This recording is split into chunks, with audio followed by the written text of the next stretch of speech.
আজকে চলে আসলাম নতুন একটি খাবার তৈরি করতেছি আমরা।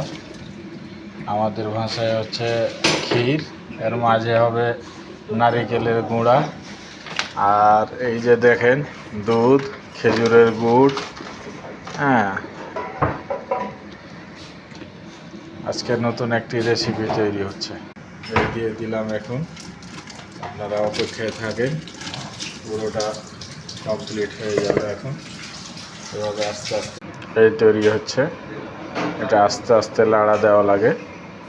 হ্যাঁ, অনেক সুন্দর একটা ফ্লেভার আসতেছে।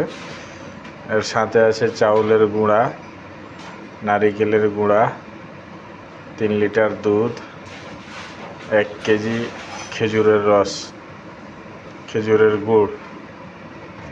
এই দেখেন অলরেডি শেষ করে ফেলেছি, রেসিপি আমার তৈরি।